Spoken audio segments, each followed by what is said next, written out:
Pues qué gusto, ¿no?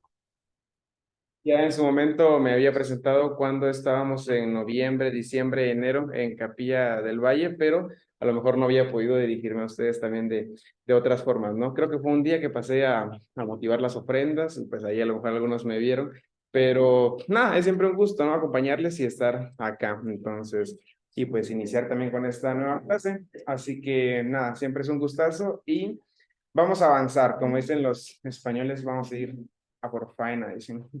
Ya, vean, pues les voy a explicar un poquito cómo va a estar la clase estructurada. Uy, no puedo compartir. Ya. Vean, el tema para empezar está interesante, ¿no? Y ahí quiero preguntar también quién lo puso, quién lo asignó para los días, porque se me hace raro, ¿no? Algo quisquilloso, algo, parece que tiene un tinte especial, ¿no? Una mano especial ahí, como que no sé, pues, no sé, yo no sé nada, ¿verdad? El tema entonces básicamente va a ser la codicia y la resistencia según Santiago, pero aquí hay un detalle bastante bueno, bastante interesante, y es que la cartita de Santiago es eso, ¿no? Es una cartita, entonces es como que es fácil leerla, repasarla, y dije, aquí podemos aplicar un ejercicio lectoescritor que se llama, es el método escolástico, ¿no? Entonces dije, bueno, vamos a hacerlo así, y básicamente lo que quiero hacer primero es explicarles qué metodología vamos a usar para desarrollar la clase, ¿ya? Para que después ahí no hayan reclamos. Entonces, primero vamos a decir eso qué va a pasar, ¿no? Buenos días. Vean, pues, primero, ya como les digo, la carta, como es pequeña, nos permite hacer esto, y es algo que también me emociona. Los medievales tenían un método interesante para estudiar, ¿no? Cuando la universidad empieza a nacer o cuando la universidad empieza a aparecer, y es que tenían el profesor, tenían a los alumnos y tenían un material base, tenían un texto base, ¿no? En aquella época, entonces, lo que se leía, digamos, era más o menos como a Aristóteles, Platón, algo así, pero la dinámica era la siguiente. El profesor tomaba un texto y lo leía junto con los estudiantes y ellos iban comentando también. El profesor hacía comentarios o hacía notas sobre el texto y esos comentarios en algunas ocasiones pasaban a estar por escrito. Entonces se hacían las grandes sumas, ¿no? Pero a veces esos comentarios eran, pues, como el nombre lo dice, ¿no? Comentarios del profesor y otras veces eran explicaciones. Entonces a esas explicaciones se le denominó glosas, ¿no? Entonces estaban las glosas, estaban también los comentarios. Luego de hacer eso, que se llamaba la lectio, los compañeros, los estudiantes, hacían preguntas, ¿no? Que eran las cuestiones, codlibeta que le llamaban. Luego de eso, de que se planteaban las preguntas, se hacía la disputatio, que se llama acá. ¿Qué es la disputatio? Bueno, que básicamente tienen que discutir aquí entre todos, ¿no? Tienen que, digamos, o sea, es como que medianamente obligatorio decir con qué concuerdan, con qué no concuerdan, ¿verdad? Es decir, más o menos esa va a ser la dinámica. Y es algo que me llamó mucho la atención y nada, como la carta es pequeña, dije, nos da para hacer eso. No vamos a leer toda la carta, claro, sino que yo seleccioné algunos textos que son referentes al tema de hoy, que es la codicia y la resistencia. Entonces vamos a leerlos un poquito, ¿no? Y vamos a leerlos, yo voy a hacer unos comentarios, luego ustedes pueden hacer preguntas, luego pueden entonces, digamos, disputar, como dice el término, ¿no? Entonces eso es algo que vamos a hacer ahorita porque el tema lo permite, ¿ya? Es bonito ustedes, yo hasta en mi fondo de pantalla tengo una imagen de esto, ¿no? Porque es algo como que bien bonito, bien interesante, así que a mí me emociona, no sé ustedes, ¿verdad? Vamos a avanzar entonces. Primero, déjenme ver el tiempo, porque después no alcanza. Estamos bien, estamos bien nomás. ¿Los hermanos del Zoom me escuchan bien? Solo por si acaso, ¿o no? Muy bien, se le escucha muy bien. Gracias, hermana Rita. Claro, gracias. Bueno, Gracias. entonces avancemos. A ver, primero, como les dije, leí el tema, decía codicia y resistencia según Santiago y dije, yo, ajá, aquí tenemos un punto, ¿no? Primero, hay dos términos clave que se están utilizando, ¿no? Codicia y luego resistencia. Oye, miren la taché. La resistencia, ¿eh? Entonces, otra vez. Vamos a ver. Listo.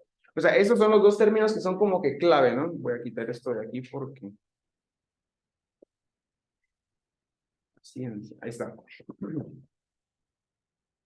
Adelante, buenos días. Codicia y resistencia, ¿no? Ahora bien, algo que siempre es importante, digamos, cuando tenemos este tipo de clases o este tipo de dinámicas en grupo, es de que no hay nada fuera del lenguaje, ¿no? No hay nada fuera del texto. Entonces, para decir de qué cosa vamos a hablar o para que la clase pueda desarrollarse con la máxima integridad, tendríamos nosotros que tener medianamente claro qué es la codicia, qué es la resistencia, a qué hacemos referencia, ¿no?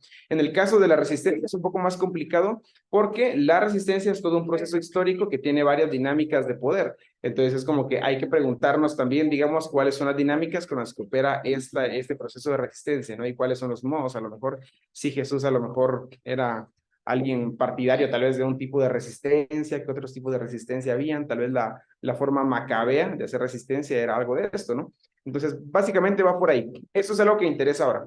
Vamos a conceptualizarlo desde digamos, desde la perspectiva histórica de aquella época y también en cómo nosotros lo vemos ahora, en nuestros días, ¿no? Fue una especie también de convenio que hicimos con la profe Yade, ¿no? Meterle un carácter histórico a esto, entonces vamos a intentar hacerlo. Y a partir de ahí, a partir de esta conceptualización, vamos entonces a poder observar a la Carta de Santiago. Es decir, estas van a ser nuestras premisas o van a fungir como una especie de marco teórico, digamos, para decir, a partir de acá vamos a leer entonces los procesos de codicia y de resistencia que podemos ver en Santiago. Hasta acá, lo único que he dicho es lo que vamos a hacer, la metodología un poco. ¿Estamos bien ahí? Entonces, lo que vamos a hacer también va a ser darle un tinte, digamos, un poquito social, si se quiere, un poquito, ¿qué? Sí, de las ciencias sociales. Vamos a intentar hacer eso. Así que no va a ser un estudio más o menos, ¿qué les digo? Filológico exegético, como el que hace, por ejemplo, nuestro profesor Yatensi, ¿no? O sea, que no vayan a esperar ahí que les hable del griego y del... Porque no va a pasar eso, ¿ya? Entonces, eso es algo que hay que tener ahí en mente. Vamos a darle un tinte más de este otro tipo, ¿no? Vamos a darle una lectura al texto bíblico desde cómo el texto se nos presenta. Eso también tiene un nombre, ¿no? Y ahí se va acercando mucho a lo que llamamos en metodología el enfoque sincrónico de leer el texto, ¿no? Es decir, revisar el texto tal como se nos presenta y leerlo desde ahí, ¿no? Por ejemplo, el profesor Abiud mencionaba en su momento de que un buen ejemplo de esto es cuando se lee algún texto, algún pasaje bíblico que tiene que ver con la tierra, ¿no? Y se le lee a los campesinos, ¿no? Entonces, es como que diferente porque tal vez no se dice todo el ambiente histórico que rodeaba y todo lo que acontecía, digamos, con Herodes y lo que sea, pero el campesino siente la tierra, ¿no? El campesino trabaja la tierra, entonces es como que son nuevas formas de acercarse al texto. Entonces vamos a hacer eso. ¿Preguntas? ¿Todo bien con la metodología? Ya. Bien. Ok, aquí quería poner al profe Abiud también, pero mejor pusimos a Emanuel Levina en este bloque acá, porque no me respondió a tiempo. Bien, hablemos entonces. Codicia y resistencia. ¿Han leído a alguien aquí la Carta de Santiago así, digamos, así de corrido o toda? ¿Sí? ¿Quiénes levanten la manita de la altura del hombre y repiten después de mí? Un buen grupito, ¿no? Ok. Y digamos, digamos, qué es lo que más ven que es recurrente en la Carta de Santiago? ¿Qué es a lo que ven ustedes que Santiago le da más palo, ¿no? O le pone particular atención? ¿Creen? La fe, las obras. Fe, obras, pero esas fe y obras están relacionadas fuertemente con dos aspectos que él también va mencionando fuertemente, ¿no? ¿Alguien ahí los ricos, ahí tenemos un punto. Y los pobres, ¿ya? Ser hacedores, exacto. O sea, ahí tenemos un punto clave, ¿no? Es decir, lamento mucho, pero Santiago está partiendo entonces desde una especie de realidad social que él mismo ha observado, ¿no? Y como él mismo lo observó, dice, bueno, podemos decir esto sobre lo que acontece, ¿no? Es decir, sí va teniendo ese enfoque.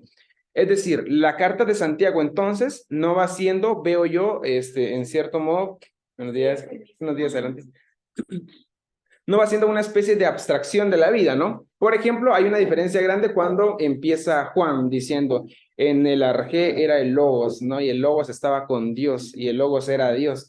Entonces, ¿qué es eso, no? Es decir, en Juan al menos hay una buena abstracción en su escrito, en el Evangelio, pero en Santiago tal vez no. Santiago parte de la materialidad, digamos, de la realidad judía del siglo I. Entonces, a partir de ahí, más o menos, él como que está haciendo su carta.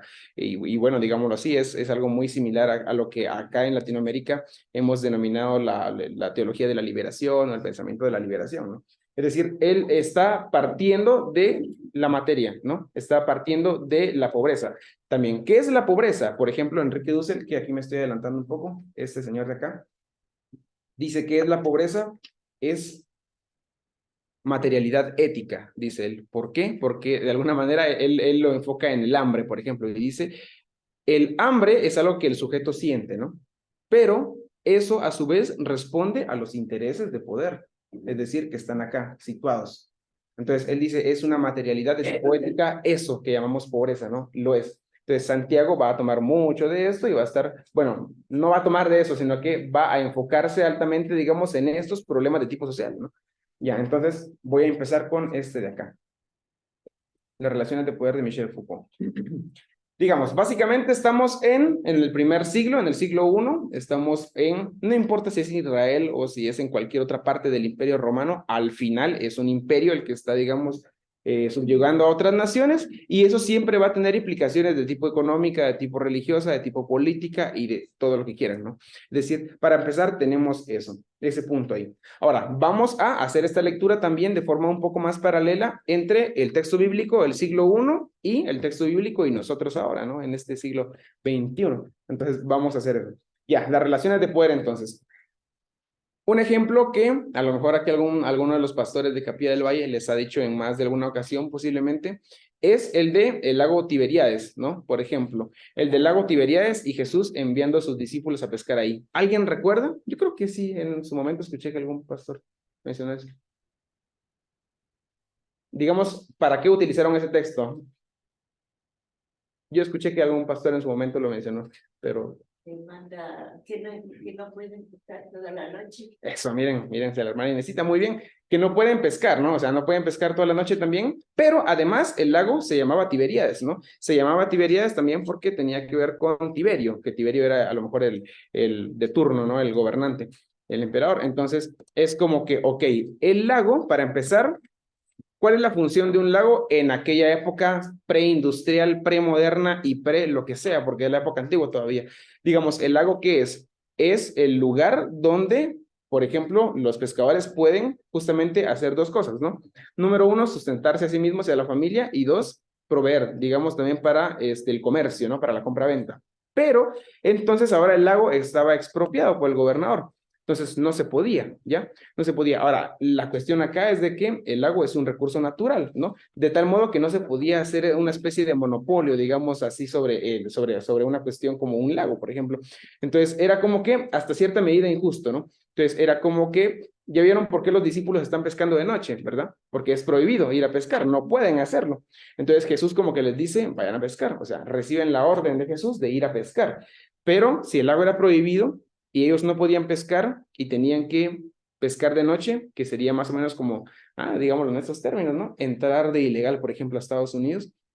Jesús, digamos que básicamente la dinámica era la misma, ¿no? Había una regla y Jesús envía a sus discípulos a romperla. Era una regla de tipo a lo mejor estatal, ¿verdad? O bueno, tal vez no estatal porque no había estado, pero sí gubernamental, ¿no? Había un lago que pertenecía al emperador y había puesta una ley, ¿no? Entonces, básicamente, básicamente, digámoslo en estos términos, Jesús dice, vayan a romper la ley porque en este caso la ley es injusta, no les pueden quitar el lago, no les pueden expropiar de esa manera, ¿verdad? No pueden hacerlo así. Entonces, démonos cuenta cómo aquí operan al menos dos relaciones de poder. Número uno, las gubernamentales que están, digamos, afectando al pueblo, pero díganme, ¿a quién afectan? O sea, Tiberio que dice quiero tener un lago con mi nombre, qué bueno, pero ¿a quién afecta? ¿Afecta al rico? Afecta al pobre, ¿no? O sea, siempre va a afectar al pobre. Y como dice este señor de acá, siempre van a haber víctimas, ¿verdad? No importa de qué tipo sea el discurso, no importa qué tan democrático seamos, siempre van a ser víctimas y esas víctimas van a ser las que no tienen voz. ¿Y quienes no tienen voz? Pues los pobres, ¿no? Básicamente, al menos en Guatemala, vayamos a mi país. ¿Quiénes tienen voz? Los que están en el Congreso, por ejemplo. ¿Y quiénes están en el Congreso? Los que forman parte de, yo qué sé, de un círculo un poco aristocrático, ¿no? De gobierno. Entonces, buenos días. Entonces, ellos forman parte del gobierno, ellos tienen voz, ellos están en el Senado y se pronuncian. ¿Pero quién no tiene voz? Bueno, la niña indígena guatemalteca que vive hasta adentro, ¿no?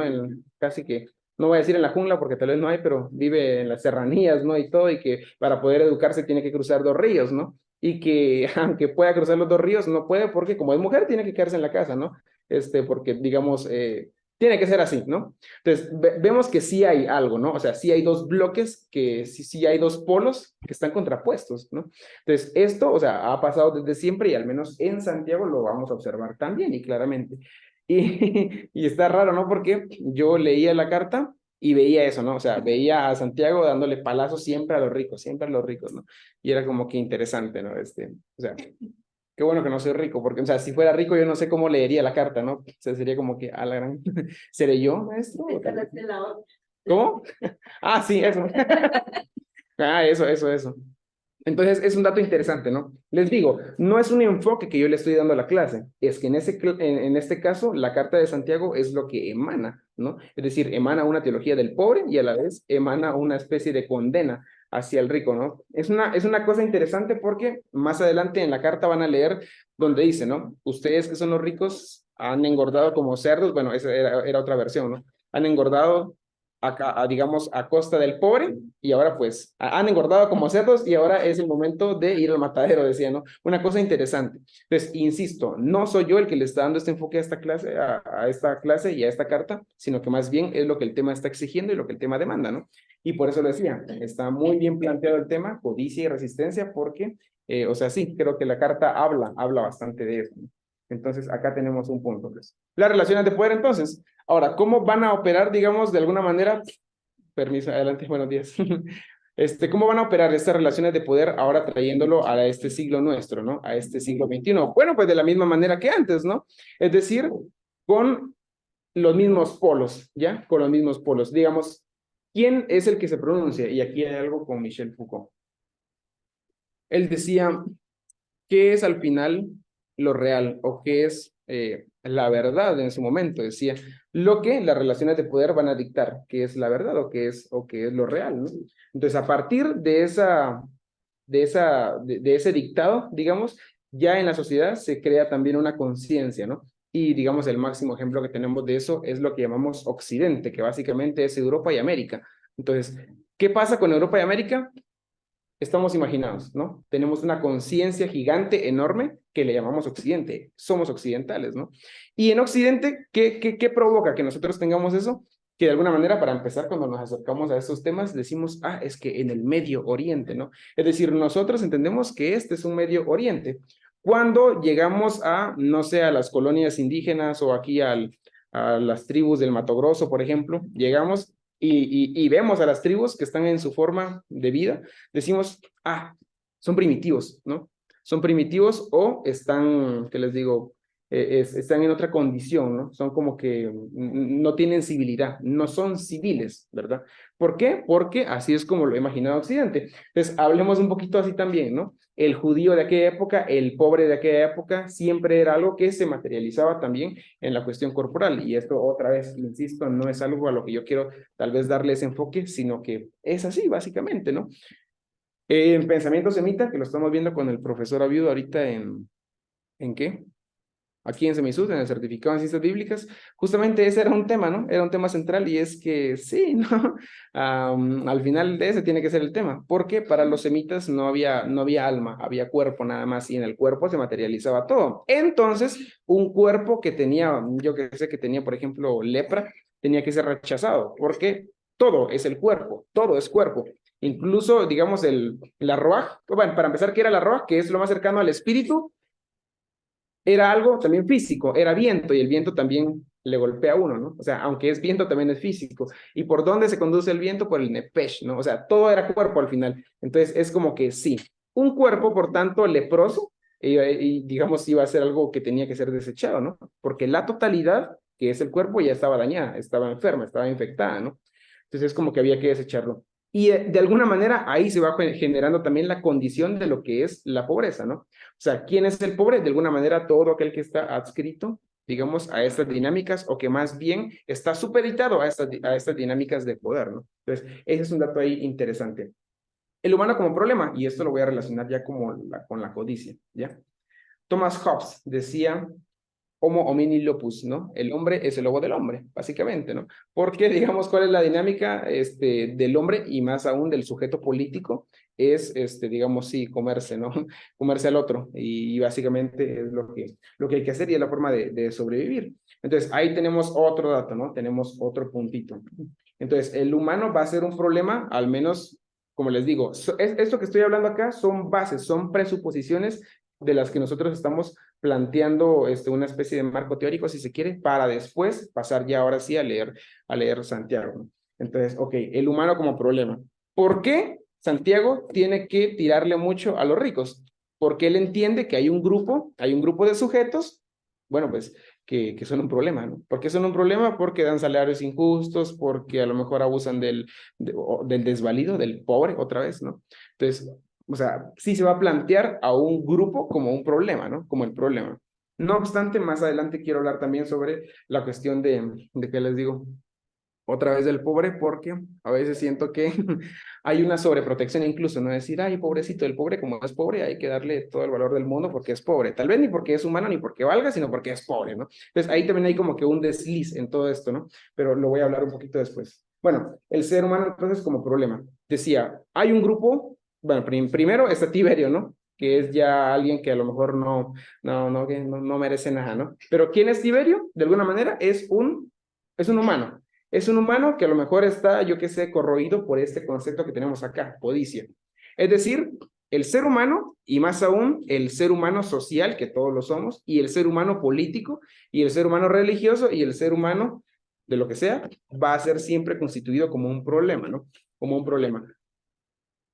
Decía alguien, que no me acuerdo el nombre, mientras, digamos, pasa una catástrofe global y todos nosotros nos quedamos moridos, menos uno, o sea, hay uno que no muere, hay uno que sí está vivo, ahí va a haber todavía una pizca de maldad, decía, porque es algo innato, ¿no?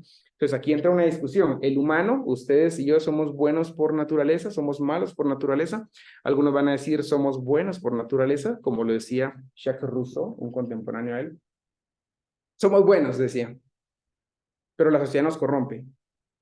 Nicolás Maquiavelo decía, no, somos malos por naturaleza, pero podemos elegir lo bueno. Ya después los del siglo XVIII van a decir, no somos ni buenos ni malos, es que no estamos condicionados, no hay una tabula rasa de bondad o de maldad, ¿no? Entonces, ya, aquí al menos en Santiago vamos a ver de que sí hay un grupo que él sí lo comprende como un problema, él sí los ve como un problema, él los enmarca, él no dice, ¿será que los ricos son un problema? No, sino que él lo asume y dice, sí, sí lo son, ¿verdad? Y no es cualquier problema, ¿no? Son un problemón así magno, gigante, ¿no? Entonces, ese es otro dato que lo tenemos ahí. Es decir, él sí toma a este grupo y dice, este es el problema, este es lo que hay que tratar. Entonces dice, a ver, primero va a caer fuego sobre ustedes, ¿no? Tienen que recibir condena, pero arrepiéntanse todavía, ¿no? Es decir, y siempre está también como que intentando alentar al pobre y diciendo al pobre, pobrecito, ¿verdad? Hasta al final, digamos, la gracia de Dios está contigo, ¿no? Es decir, él sí está haciendo esa segregación ya, él la está asumiendo, ¿no? Hay un grupo que sí, hay otro grupo que no, este grupo que no necesita redención y el otro grupo, pues, ya tiene todo el favor de Dios por el hecho de ser pobre, ¿no? Entonces, ese es otro dato que tenemos ahí, ¿no? Le voy a poner un chequecito. Uy.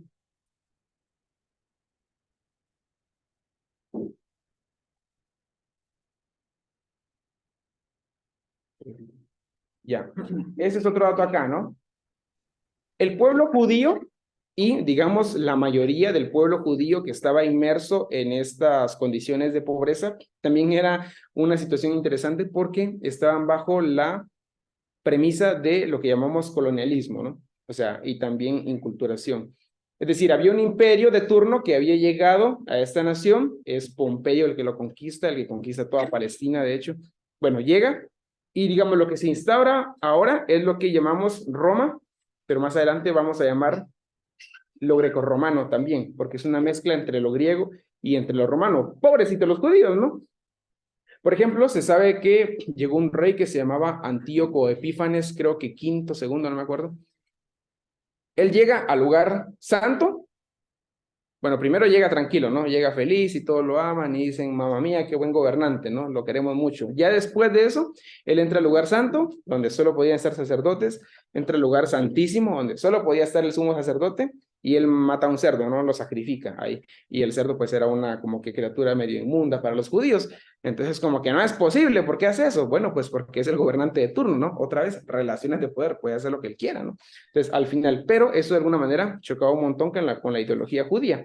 Entonces, pero todo esto pasaba de mil formas, ¿no? Es decir, que eran también, por ejemplo, los publicanos, eran una forma también del imperio de imponerse, digamos, y de, no sé, intentar someter ahorita a un determinado pueblo a diferentes prácticas. Vean, no me quiero meter a camisa de 11 varas, decimos en Guatemala. Pero no quiero mencionar las categorías de izquierda y derecha realmente, ¿no? Porque no tengo una opinión formada tampoco. Pero, digámoslo así. O bueno, mejor lo pienso antes. No, ya digámoslo, ya estamos aquí. A ver, como digo, no tengo una opinión formada, ahí solo Dios sabe, ¿no? Pero una queja que he escuchado yo bastante, por ejemplo, entre capitalismo, comunismo, es que por ejemplo, dicen, ¿no? El comunista que critica el capitalismo desde su Nokia, desde su iPhone, desde su Huawei, desde su Samsung, ¿no? ¿Por qué eso resulta contradictorio, supuestamente? Porque esas marcas son del capital, ¿no? Son del capital. Entonces critica el capital usando el capital y desde el capital. Va, una medio contradicción. Pero en su momento escuché una queja interesante, donde decía el hecho que yo tenga que adscribirme al sistema capitalista para poder criticar al capitalismo es una muestra de que el capitalismo es tan malo, tan malvado, que me obliga a participar de él, ¿no? Porque no podemos hacerlo de otra manera, ¿sí? O sea, no sé, alguien que sea de una ideología política, por ejemplo, de izquierdas, tiene que trabajar. Y eso ya es, de alguna manera, estar en el capitalismo, ¿no? Entonces alguien decía, esto pasa porque el sistema capitalista es tan malvado que lo vamos a ver nosotros como algo obligatorio, básicamente, ¿no? Entonces, bueno, ahora pasémoslo al plano de Santiago, ¿no? Sí, o sea, mucho de lo que traía Roma y de lo que traía Grecia era chocante con el pueblo de Israel, pero simplemente el pueblo de Israel tenía que estar adscrito ahí, no tenía otra alternativa. Entonces podemos decir ahí qué grado de maldad hay. Pero entonces aquí agregamos esto, ¿no? De colonialidad. Ahora, pensemos en lo mismo nosotros, ¿no? Pensemos acá en América Latina. O sea, les digo, primero vamos a observar un poquito al texto bíblico, lo antiguo, y ahorita vamos a observar un poquito lo moderno, ¿no? Ahora hablemos de lo moderno, América Latina, ¿no? Digamos, y ahí sí estaría más feo también eh, hablar algo que tal vez no tengo. Pero ya, digamos, América Latina está inmersa en una serie de condiciones bastante claras, ¿no? Para empezar, eso, que somos ya de por sí, digamos, occidentales y eso ya nos da todo un marco de referencia. Lo segundo es que nuestros países, ¿cómo se les denomina? Países en vías de desarrollo, ¿verdad? O sea, se les dice así. Un filósofo guatemalteco que se llamaba Mario Augusto Monterroso, creo yo, no me acuerdo. Bueno, él decía, esos términos son medio mentirosillos, decía él, porque ¿cómo los comprendemos también? Como tercer mundo, ¿no? Ok, el primer mundo está por otro lado. Pero decía él, el primer mundo es primer mundo en virtud del tercer mundo. Solo puede ser primer mundo cuando tiene a un tercer mundo al cual remitirse, ¿ya? Cuando no lo tiene, pues no puede, ¿verdad? Entonces, para que el primer mundo siga siendo primer mundo, el tercer mundo va a tener que seguir siendo tercer mundo. Entonces, no estamos en vías de desarrollo, decía él, estamos en vías de lo mismo, ¿ya? Entonces, ese es como que otro dato interesante, ¿no? A eso va a ser un poquito a lo que va a hacer referencia este señor de acá, Enrique Dussel, que él es un argentino mexicanizado. Entonces, llama la atención, ¿no? Porque él también da todo un bloque de referencia acá. Y él dice muchas cosas interesantes, por ejemplo,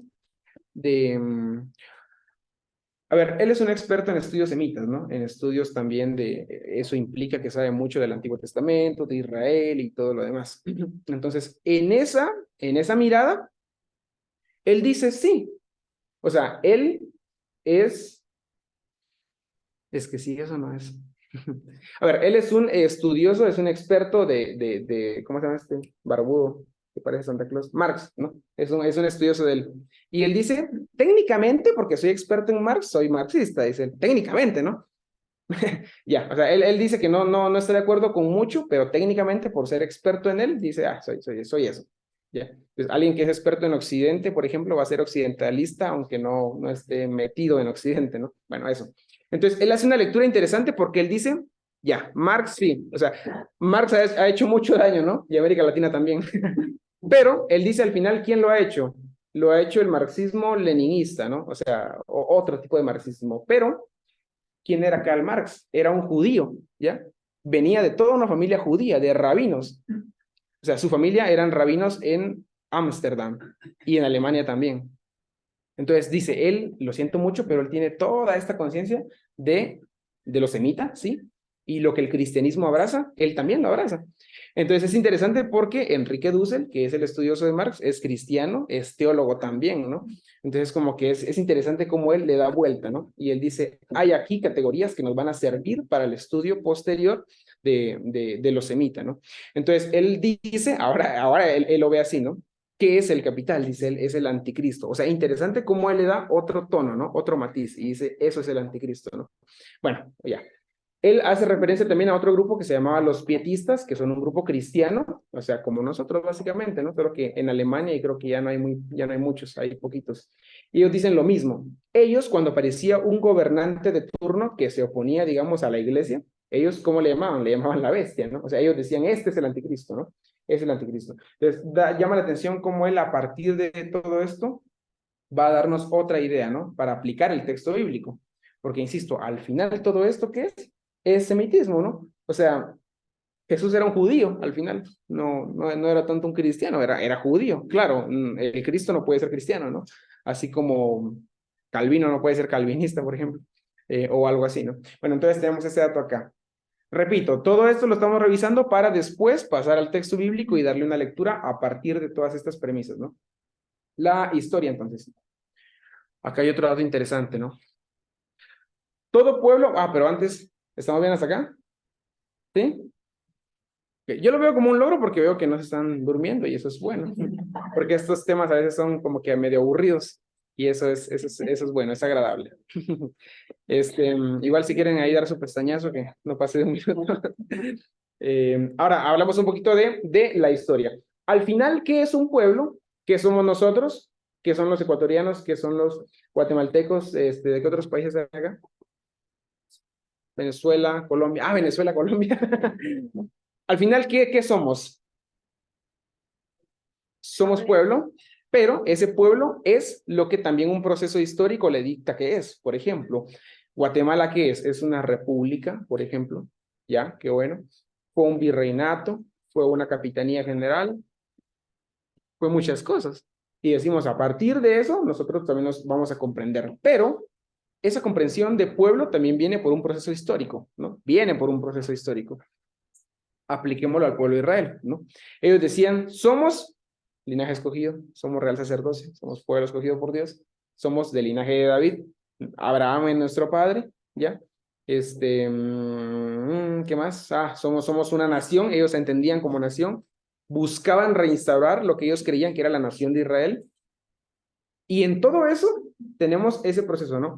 De alguna manera hay una historia que para empezar está con el pueblo judío por detrás diciéndoles qué son ellos, pero por otro lado están las condiciones del Imperio Romano diciéndoles no, ustedes nunca fueron eso y nunca lo van a hacer, ¿ya? Entonces es como que algo interesante también. Dentro de todo eso está también, digamos, la cuestión del campesino, del pobre otra vez. ¿Por qué?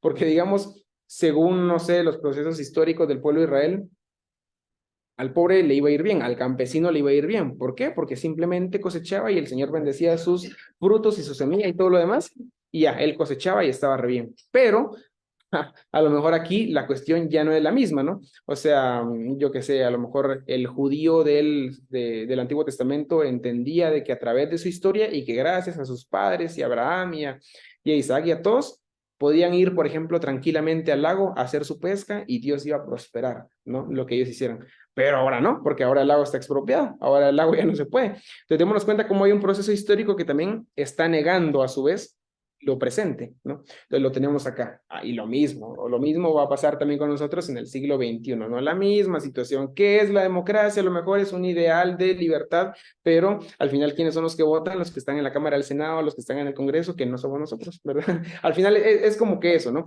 Es decir, todas estas problemáticas que vamos a leer ahorita en Santiago van a estar implícitas en nosotros también, ¿no? O sea, van a estar ahí. Entonces, es como que lo que estoy tratando de hacer es decir, ese texto de Santiago sigue vigente para nosotros por esta y por esta razón, ¿no? O sea, está presente, ¿no? Entonces, eso ya va a ser Walter Benjamin, ¿no? Él tiene una frase muy interesante que es, La historia la escriben los vencedores, los que ganan, ¿no? Y al final, sí, y también los que pueden escribir y leer, ¿no? Son los que la escriben. Bueno, eso, Walter Benjamin. Y ahora acá, voy a finalizar con el rico, el pobre y el otro. O sea, y esto va a ser más importante todavía, porque al final el texto de Santiago está centrado sobre el otro, y ese otro, ¿quién es? Es un pobrecito, ¿no? Es un pobre al final. Entonces es como que ahí tenemos otro dato.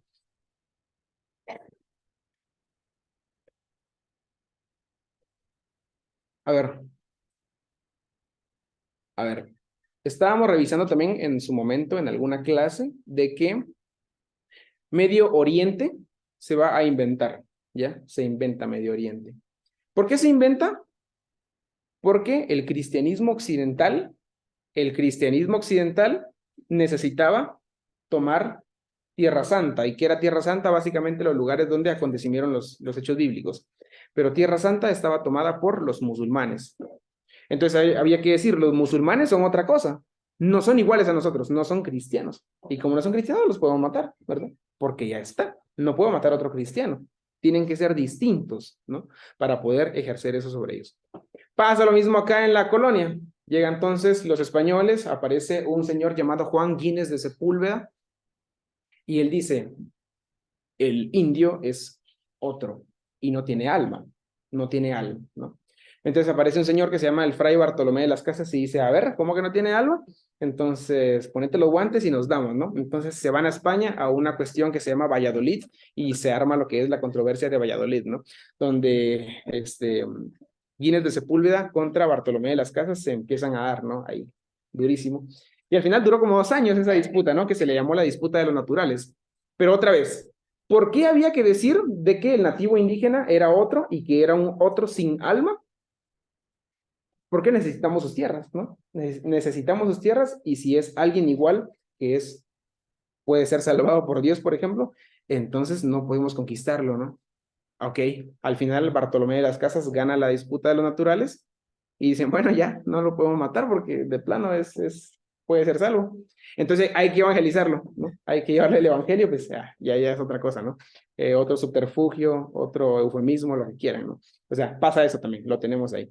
Entonces, ahora apliquémoslo entonces un poquito a el texto bíblico también. Ahí creo que era peor todavía, porque entre ellos mismos se hacía la segregación, ¿no? El pobre es otra cuestión, los ricos son otra cuestión, y ya. Es decir, era un judío que rechazaba a otro judío por estar en una condición no tan distinta a la de él, ¿no? Era como que ahí tenemos otro dato, ¿no? Otro punto. Al final, el leproso era igual, un judío que tenía un cuerpo, digámoslo así, dañado o que puede ser desechado. ¿Y quién lo podía rechazar? Otro enfermo que no tenga la misma condición de enfermedad que él, por ejemplo. O un pobre, por ejemplo, puede decir, es el leproso, ¿no? Era como que, o sea, esto sí se podía dar, incluso dentro del mismo círculo, ¿no? Del mismo círculo de Santiago. Entonces, bueno, ahí tenemos otro dato. Y supuestamente, con todas estas invasiones romanas y también griegas, la cosa tendría que haber sido distinta, ¿no? O sea, tendrían que haber dicho, aunque somos ricos y otros son pobres, somos una nación aparte y pues como tal tenemos, yo qué sé, defender nuestros ideales de nación. Entonces, deberíamos, ¿no? De hacer otra cosa. Pero aún así el problema, esa segregación estaba marcada, ¿no? Estaba marcada. Y otra vez, ¿qué tenemos nosotros para decir sí, estaba marcada? Bueno, la carta, ¿verdad? Básicamente la carta. La descripción que hace Santiago. Cosa que tampoco es muy difícil de creer, ¿no? Porque, digamos, no es algo nuevo tampoco. Entonces es como que seguramente así fue, ¿no? Seguramente. Y por eso les decía, tal vez no hace falta un estudio, no sé, de tipo histórico, así súper vasto, ¿no? Porque es como que es bastante deducible, usamos esos términos, ¿no? Bueno, avancemos ahora sí un poquito. Y eso lo va a decir Emanuel Levinas, que es este de acá, que fue un lituano que, digamos, su foco de estudio fue la ética. Entonces, él toma esas dos bases, ¿no? El pobre, el otro, y pues ya el rico, digamos, yo se lo agregué aquí para poder dialogar un poquito con él. El pobre y el otro, o sea, ese otro. Cuando entendemos que el otro es un otro y no es un igual a mí o un yo igual, entonces como que ya le podemos hacer lo que sea, ¿no? Porque es otra cosa, ¿no? Bueno, un ejemplo que se me ocurre. ¿Por qué, por ejemplo, comemos pollo o pescado, porque entendemos, sí, y está bien, ahí creo que no hay queja, ¿no? O sea, creo que el pollo es uno, es otro diferente a mí, y está, ahí creo que está bien, ¿no? Pero, o sea, eso que en su momento se aplique con estas avecillas que no pueden volar, porque si volaran no comiéramos pollo. O sea, creo que en su momento se aplicó, sí, con otro tipo de humanidad o con otras formas de la civilidad humana, ¿no? O sea, ¿cuáles son esas otras formas? El musulmán. Ah, ya está, miren qué bonito es el lenguaje. ¿Cómo le llamaban los cristianos al musulmán? El infiel, ¿no? Bueno, entonces hay que matar al infiel, ¿ya? Igual, pasa acá con los naturales, ¿no? Que eran los indígenas de acá de estos sectores, los indios, ¿cómo se les llama? Lo mismo, ¿no? O sea, se les puede decir que son un otro y como ya son un otro, entonces, ¿no? Ya se puede entonces hacer esto. O sea, es un dato que siempre va a estar ahí presente, siempre va a estar en las dinámicas de poder. Lo mismo, un leproso es un otro y como es un otro, entonces ya está, lo puedo eyectar de la sociedad, lo puedo eyectar de cualquier dinámica social, ¿no? O sea, podemos hacer eso. Ahora sí, ya vamos a pasar a leer a Santiaguito. Pero antes de eso, quiero saber si hasta aquí tienen alguna pregunta o algún comentario. Recuerden, ¿no? Lectio, questio y disputatio. ¿Alguien ahí quiere decir algo? Suelten. Puede ser. O puede no ser. Yo tengo Está clarísimo. Ok. Qué bueno, hermana Rita. Eso me da gusto y sus palabras alivian mi corazón. Muchas gracias. por curiosidad, porque no sé mucho todavía. Los semitas, ¿qué eran? Un pueblo, una nación, una cultura, ¿qué era? Los semitas era un grupo de pueblos que tenían en común, digamos, un factor lingüístico y que por curiosidad estaban asentados relativamente en un sector geográfico muy, bueno, no muy específico, pero medio específico, ¿no? Entonces, los semitas básicamente era eso. Y dentro de los semitas, por ejemplo, están insertas etnicidades como la hebrea, por ejemplo. Entonces, para responder, ¿qué es los semitas? Es un grupo de pueblos. Ese grupo de pueblos que comparten una misma raíz lingüística, ¿no? Y que voy a decir por casualidad, están moviéndose, porque eran nomás, están moviéndose en un relativamente el mismo sector geográfico, ¿no? Que tampoco decir un sector geográfico tampoco es Cachapamba, ¿no? Es decir, es toda un bloque de tierra que se llamaba Mesopotamia, ¿no? Pues básicamente eso sería lo semita. Gracias. Claro. ¿Otra pregunta? Tengo... Y que Marx fue cristiano. Fue judío, fue judío. Y eso nos da un plus, digamos, porque tenía toda una mentalidad no judeocristiana, pero sí judía. O sea que sí tenía muy insertas en él las ideas de lo divino, las ideas de Dios y todo eso, ¿no? Incluso él dice, cuando hablamos, o sea, ahorita el lenguaje marxista común dice el pueblo, ¿no? Ay, el pueblo, hay que defender el pueblo, pero ese pueblo en Marx lo encontramos como una referencia al pueblo de Dios, por ejemplo, o al pueblo de Israel. Entonces es interesante, ¿no? Pero básicamente quien hace esa lectura de decir Marx es un judío es Enrique Dussel, ¿no? Porque él dice, yo lo leo a través de categorías judías, no a través de lo occidente. Así que sí, hermana, era más o menos eso. Gracias. ¿Alguien ahí? Yo sé qué quieren, hermanos, pregúntenme. No se nieguen. Sí, sí, correcto. Santiaguito, sí. ¿Alguien ahí? Yo soy guatemalteco, pero tengo mucho en México, entonces ahorita les iba a decir, pregúntenme. Ya, pueden ahí preguntar. Bueno, si no hay más preguntas, entonces, y tampoco en el Zoom, vamos a pasar ahora sí a hacer la lectura del texto.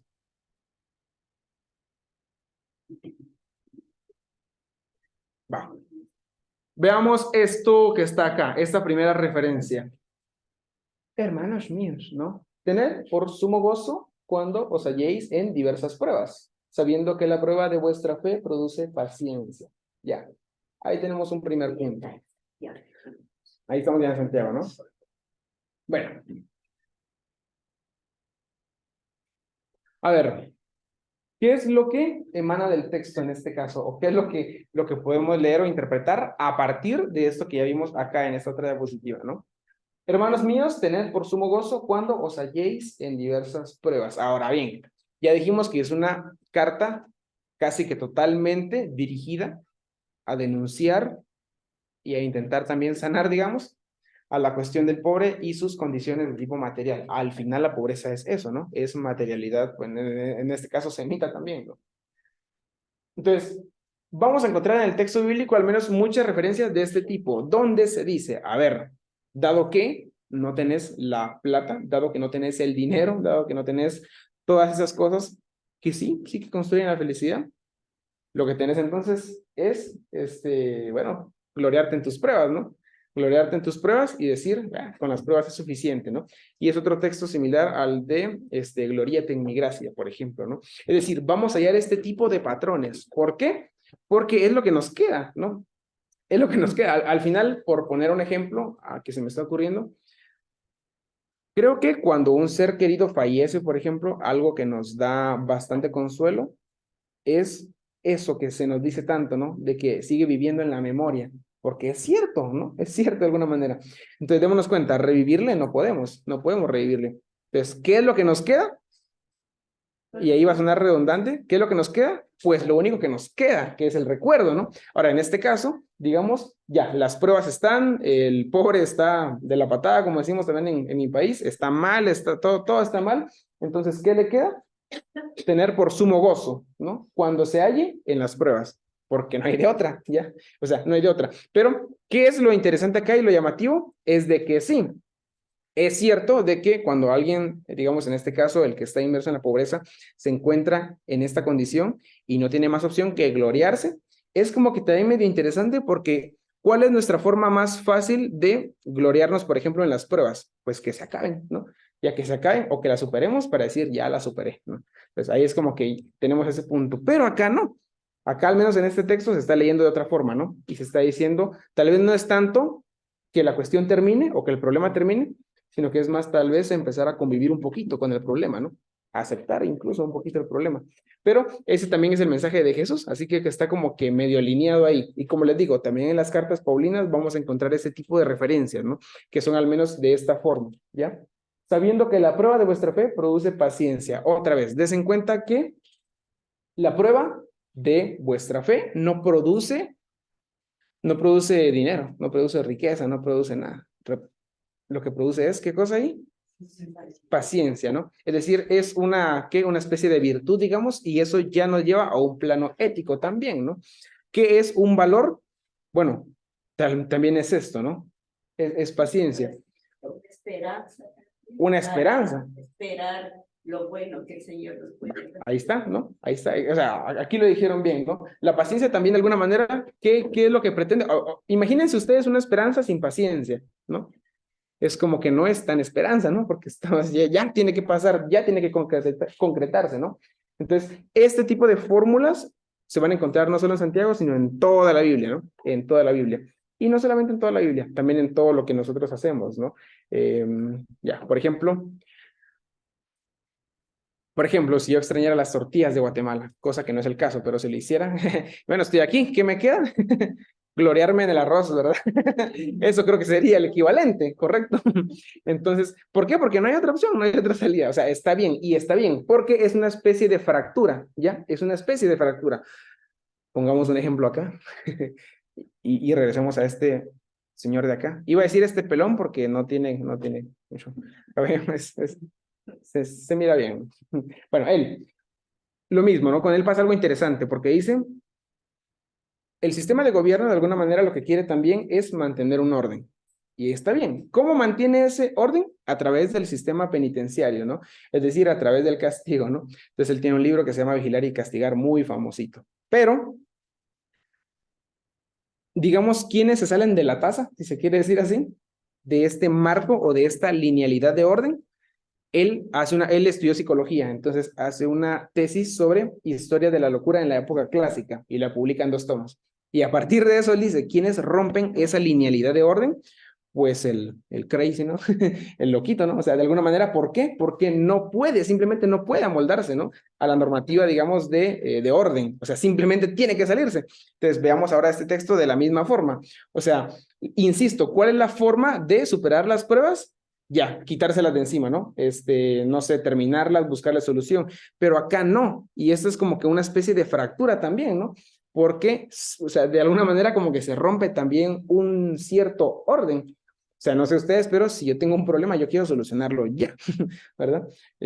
No sé, por ejemplo, hay un pago que hacer y no quiero que llegue viernes, por ejemplo, que llegue sábado, porque ya tengo que esperar hasta el lunes. Entonces, como que, o sea, al menos en mi caso, yo soy así, ¿no? Necesito solucionarlo ya. Pero acá es una especie de quiebre, ¿no? Porque no se puede.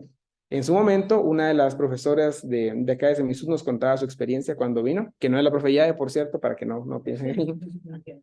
Era otra profe y decía, yo cuando vine acá, jovencita y todo, yo quería volver a mi país. Y yo estaba segura de volver al país, pero no tenía plata para el dinero para el boleto de regreso, ¿no? Entonces me tuve que quedar y ahora soy docente, decía. o sea, ese es otro tipo de quiebre. ¿Por qué pasa eso? Porque no había un boleto, ¿verdad? Es decir, es interesante porque si sí lo hay, es decir, si la solución llega, entonces ya está, la linealidad sigue y vamos todos bonitos, pero acá no hay solución, se rompe entonces, ¿no? Entonces es interesante porque a esto le podemos llamar una fractura, ¿sí? De una problemática social, ¿no? Es decir, si hay un punto de quiebre ahí, ¿no? Que se está generando o se está provocando. Avancemos a la siguiente porque estoy un poquito asustado. Miren, el tiempo pasa rapidísimo. Ya. El hermano que es de condición humilde, gloríese en su exaltación. Les decía, ¿no? Vamos a encontrar varios textos de referencia a esto. Y se preguntarán, hermano Pablo, ¿qué tiene que ver todo esto con la codicia y la resistencia? Simple. O bueno, tal vez no tan simple. Pero lo que tiene que ver es de que esto de acá, digamos, gloriarse en su exaltación, digamos, y lo que vimos en el texto anterior, es decir, teniendo sumo gozo en las pruebas, esa es una forma, es una de las muchas formas, sí, de resistir a estas problemáticas sociales que siempre van a presentarse, ¿no? O sea, es una forma, y no solamente es una forma de resistirles, sino también de darles un gancho, ¿no? O algo así, algo similar, ¿ya? O sea, sí va a ser una forma. Entonces les decía, estos tipos de conectores y estas formulaciones del texto bíblico van a estar aquí presentes en muchas partes de Santiago, ¿no? ¿Qué les iba a decir?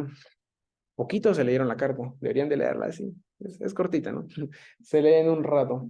Mientras toman el café cuando salgamos, ahí lo pueden leer y ya, es cortita, ¿no? Eso entonces, ¿ya? Otra vez, leamos esto entonces desde lo que hemos visto anteriormente y como nadie habla, entonces aquí vamos a hacer un pequeño ejercicio, ¿no? A partir de lo que vimos en la diapositiva, esta de acá, todo lo que hablamos, porfa, uno nada más y ese uno va a salvar a todos. Haga una lectura, por favor, un poquito de subversiva de esta. Interprete este texto. Denos un sentido. Alguien ahí. Yo sé que hay varios y de los que 40 que hay, alguno tiene algo que decir. Yo sé que sí, pero no quieren. Alguien, por favor.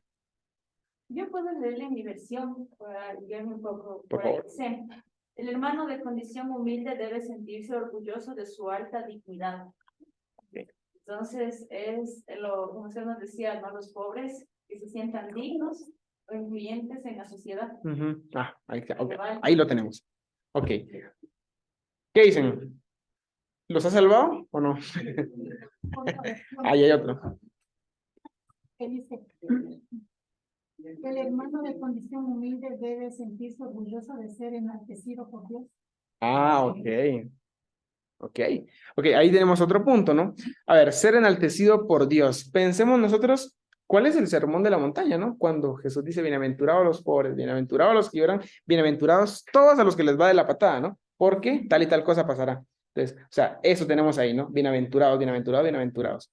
Ok, o sea, yo veo que hay una relación bastante cercana con esto que estamos hablando, ¿no? Sí, exáltese, ¿por qué? Bueno, porque el Señor ama al humilde, ¿no? Porque el Señor abraza al humilde, al que está acá, en esta condición, ¿sí? O sea, humilde, pero humilde de corazón, más no de su posición. Ellos, sí, también, pero es que ellos también lo relacionaban casi que todo, ¿no? Era así como que... Al tiempo actual sería de esa manera. Poniendo, ahí está, ¿ven? Ya, ahí ya los han salvado. Miren, una buena lectura ahí. Las demás también están bien, pero ahí se tomaron de otra versión, ¿no? Pues ahí como que me la quisieron jugar. Bien, ahí lo tenemos. Correcto, eso, ¿no? O sea, tenemos ya ese dato, ese punto ahí. Sí, ahorita nosotros ya hacemos esa distinción y es algo que vale la pena puntualizar, ¿no? Insisto, El semita no tenía alma, el semita tenía cuerpo, tenía nepesh, tenía ruach, nada más. Nosotros tenemos cuerpo, alma y espíritu, ¿no? Entonces ahí se hace una distinción bastante buena y bastante seria también, ¿no? Ok, ahí tenemos el dato. Ahora sí, pasemos a otro. Déjenme borrar acá. La diapositiva es la misma, esa manita, pero con otra cita, ¿no? Así que no esperen otro dibujito porque es la misma. Aquí está. Bienaventurado el varón que soporta la tentación, porque cuando haya resistido la prueba, recibirá la corona de vida que Dios ha prometido a los que le aman. Miren, no voy a mencionar para nada por qué bienaventurado es el varón y no tanto la mujer, ¿no? O sea, ahí es una problemática grande a la que no nos vamos a meter tampoco, pero va, ahí véanlo nada más, ¿no? Ya, está ahí. Ah, qué bueno. Ahora alguien va a decir es que se está utilizando el varón de forma genérica para describir al género humano. No, ya, no. Tiempo, la mujer no. Ahí tenemos un dato, ¿no? Interesante. O sea, bienaventurado va a ser el varón, ¿ya? O sea, va. Como les digo, ahí pueden ustedes hacer la lectura y pueden preguntarle a sus pastores de capilla, ¿no? Ahí que ellos les expliquen. O sea, eso puede ser. Que soporta la tentación, ¿ok? Que soporta la tentación, porque cuando haya resistido a la prueba, recibirá la corona de vida. Otra vez, vean, ¿qué va a recibir? La corona de vida. Ok, ¿y cuándo la va a recibir? Cuando haya resistido a la prueba. ¿Ok? O sea, sí, tiene que recibir la corona porque le hace falta, ¿no? Y tiene que, o sea, la forma para hacerlo es resistiendo la prueba. Pero otra vez, ¿qué se entendía por prueba? ¿Será que solamente se entendía, no sé, no sé, que estoy a dieta y quiero comerme un pastelazo? Tal vez no, ¿verdad? O sea, tal vez la prueba era toda una dinámica de vida, ¿ya? Tal vez va por ahí la cuestión, ¿no? Entonces, porque que Dios ha prometido a los que le aman. ¿Ya? Ok, va. Entonces, hagamos otra lectura de este punto o de este texto. Pero antes, ¿preguntas? Vamos bien hasta acá. ¿Se puede decir que podría estar contento con todo lo que le pasa? Sí, correcto. Básicamente es eso, ¿no? Estar feliz y tranquilito también con todo, y eso, ¿no? O sea, con todo lo que le pase. Les decía, Pablo también dice, ¿no? Siento un aguijón en mi carne. Le dice a Dios, Señor, quítame ese aguijón, y el Señor le responde, qué bueno, gloriate en mi gracia, ¿no? Ahí lo tenés, ya. A seguir predicando, ¿no? O sea, tenemos ese dato bueno ahí. O sea, sí, básicamente era eso, ¿no? Gloriarse, ¿no? Ya en Pablo dice, en mi gracia, dice, ¿no? Ya es como que hay otro sujeto que da la gracia, ¿no? Acá tal vez es en la misma condición. O sea, acá está interesante porque, o sea, no estoy diciendo que aquí no está Dios, sino que, al menos en Pablo, Dios dice, gloriate en esto que te doy. Acá, Santiago dice, gloriate en lo que ya tenés, ¿no? Gloriate en lo que ya está puesto en vos, ¿no? O sea, lo que ya tenés. O sea, básicamente es eso. Entonces, sí, yo diría que sí, hermano. Entonces, otra vez, ¿no? La tentación, entonces, metámosla en este conglomerado de condicionamientos sociales y de todo lo que se quiera, ¿verdad? Es decir, esa tentación, entonces, es que yo creo que está más crítico todavía. ¿Por qué? No sé, ¿quién aquí está a dieta? No levanten la mano, pero digamos, alguien que esté a dieta y quiera, no sé, después del culto ir a tomarse un pastel, por ejemplo, o algo. Ahí pues ya se va del centro comercial o de donde estén y ya no importa. Pero cuando la tentación ya no es eso, ya no es un pastelito, sino que ahora es toda una dinámica de vida, ahí es como que, ¿cómo salimos de la tentación, no? O sea, si toda la tentación viene o proviene de que soy pobre y de que tengo lepra, por ejemplo, ¿cómo salgo de eso, no? O sea, insisto, si, no sé, si... Volvamos al ejemplo del pastel porque no quiero poner otros ejemplos. Ya, digamos, Sencillo. es simple, ¿no? Se van y ya, ahí ya, se acabó, ya se acabó. Pero cuando está la dinámica de vida, no se puede salir de ahí. No se puede, uno no puede decir, ok, ya, dejo la tentación y me voy. No, porque la tentación está en eso, ¿no? O sea, está en la lepra también, ¿no? Está en todo, está en toda la dinámica de vida, está en la pobreza. Entonces es como que no se puede salir de la tentación, hay que nada más resistirla, ¿ya? Solamente hay que resistirla, ¿sí? Bienaventurado el valor el varón que soporta la tentación, porque cuando ya resistió, entonces recibe su premio, ¿no? Y yo pienso que la tentación siempre está en nosotros, varón o mujer. Lo importante es vencer. Sí. Sabiendo dándose cuenta uno también, haciendo una retrospección, decir, bueno, quién soy yo, de dónde vengo, quién es mi padre, quién es mi madre. Ah, ok. Y de esa manera, pues, se vencen las tentaciones, más aún cuando ahora ya sabemos la palabra, entonces es más fácil. Ok, gracias, hermana Inés. Ahí tenemos otro dato, vean. La hermana Inés nos propone entonces, sí, no solamente resistirla, sino resistirla a partir de una autocomprensión nuestra, ¿no? De lo que a lo mejor somos, ¿no? O sea, esa otra lectura ahí está bien. Denle gracias al salir de acá a la hermana Inés porque les acaba de salvar también hoy, ¿no? Ya.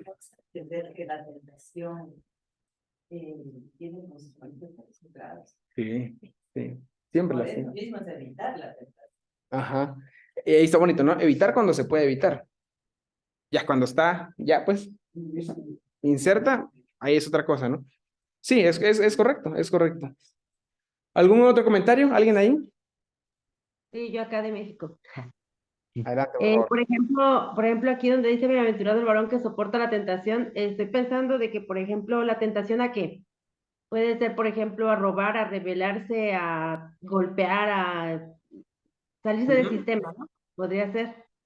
Sí, Pero claro. también, pero también tengo otra cosa, de que se puede interpretar como de caer en un conformismo, como decir, bueno, pues esta parte me tocó ya no luchar, como muchos países, o puede decir, bueno, ya el gobierno impuso esto, pues ya no podemos hacer nada, no podemos levantar la voz porque es la parte que nos corresponde de someternos, Ujú. porque también Pablo dice, si puedes liberarte, pues busca tu libertad, ¿no? O sea, ahí como que, ¿cómo se puede interpretar? Ok, ahí usted dijo algo, ¿no? Busca tu libertad, ¿ya? Ok. Y si esa búsqueda de libertad es a través de procesos, ubicámonos en el término que usamos, a través de procesos de resistencia, entonces ahí queda otro punto, ¿no? Magnífico. Ok, pero ¿cómo se resiste? O sea, usted lo acaba de mencionar muy bien, ¿no? O sea, bastante bien. Mire, yo estoy viendo la pantalla porque aquí la estoy viendo a usted, pero para que usted vea que yo la estoy viendo, tengo que ver a la cámara. Entonces vamos a ver un poquito a la cámara, ¿ya? O sea, está bien, ¿no? Está muy bien. ¿Cómo serían entonces esos procesos de resistencia? O digamos, ¿cómo se pueden implantar? O cómo resistir. O cómo resistir, ¿no? En su momento se nos decía eh, de que todo proceso de revolución y de resistencia ha sido un proceso violento, ¿no? Pero esa es una premisa y es una postura. No sé ustedes, yo creo que no siempre. O sea, hay momentos en la vida de quiebre, hay momentos en la vida, llamémoslo así, de subversión, ya. Están presentes. Y creo que el máximo ejemplo acá, por ejemplo, va a ser en el caso de Jesucito, ¿no? O sea, Jesús, sí, el Hijo de Dios, el Rey enviado, el Mesías, pero la gente no lo entendía así. La gente del siglo I no lo entendía como nosotros lo entendemos. Si viene Jesús, nosotros nos lo encontramos y nos dice algo, decimos, o sea, respetamos su palabra, pero en aquel entonces decían, ¿quién es Jesús? ¿No? Está llegando, está dándose a conocer. ¿Por qué le vamos a hacer caso, no? Y era como, ahí vemos por todos lados que los fariseos le hacían un montón de preguntas, ¿no? O sea, tenemos eso. ¿Y cuál fue a lo mejor el modo de resistencia, si se quiere ver así, en el caso de Jesús? Yo lo puedo ver de muchas maneras. Por ejemplo, permitiendo que una mujer llamada María se siente se siente a sus pies a escucharle, por ejemplo. Ya, ese es un punto de quiebre, ¿no? Ese ya es un punto de decir, no, no. ¿Por qué? Porque la mujer no podía hacer eso y él dice, no, sí puede. ¿Quieren ver que sí puede? Va, sentate ahí, ¿no? Y escúchame. O sea, eso, o sea, ahí tenemos un dato, ¿no? O sea, yo creo que sí hubo puntos de quiebre que no fueron violentos tampoco. Y pasa en otros casos. Ahora hablemos de nuestra época un poco más contemporánea. Mahatma Gandhi, por ejemplo, ya. Otro que se le reconoce por ser un buen resistente sin necesidad de procesos de violencia. Otro, Martin Luther King, un estadounidense, ¿no? Que hizo muchas protestas, ¿no? O sea, está interesante porque hay formas, digamos, hay maneras de vivir que son de quiebre. Voy a poner un ejemplo. ¿Han visto una película que se llama Los Dos Papas? Sí. Ok, las dos pepas, ¿no? Los dos papas. Llama la atención porque en la película aparece el papa alemán, que es Joseph Ratzinger, que es el que acaba de morir, Benedicto XVI, y no estaba todavía como papa Francisco, ¿no? Mario Bergoglio, no estaba todavía. Entonces, él llega como cardenal, en condición de cardenal, a decirle, mira, quiero renunciar. Y él le dice, no, porque si renuncias, todos van a ver tu renuncia como una protesta, ¿no? ¿Y por qué? Porque él decía, quiero renunciar a ser cardenal y pues ya, ser un párroco en algún pueblo, en alguna iglesia. No quiero dejar la iglesia, decía él, ni tampoco dejar el ministerio. Solo quiero renunciar a esta fastuosidad que nosotros llamamos ser cardenal, ¿no? Y él dice, no, porque eso es una protesta.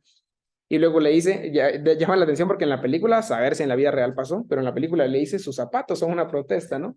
Porque los cardenales parece que hasta eso, ¿no? Y también el papa tenían que usar zapatitos especiales y el cardenal, creo que es Jorge Mario Bergoglio, ¿no? Él no los usaba. Entonces, llama la atención cómo dice, ¿no? Su forma de vida es una protesta, que usted baile tango es una protesta, que usted vea, no sé, que el fútbol es una protesta, o sea, todo es una protesta. Es decir, hay modos de vida que protestan, ¿no? Que protestan. Siempre va a ser así, siempre va a ser así. O sea, siempre ha sido así, de hecho. ¿Mm? Los hippies si se quieren. Sí, no bañarse nada. No nos bañemos, hermanos, protestemos. No se duchen. No sigan ese consejo porque mañana va a oler feo, capilla. Eso, ¿no? Eso pasa. Entonces, sí, por supuesto que sí, hermana. Eso siempre va a pasar, ¿no? Ahí lo tenemos, voy a borrar acá. Un segundito. Uy, miren cómo avanza el tiempo de rápido ustedes. Ya.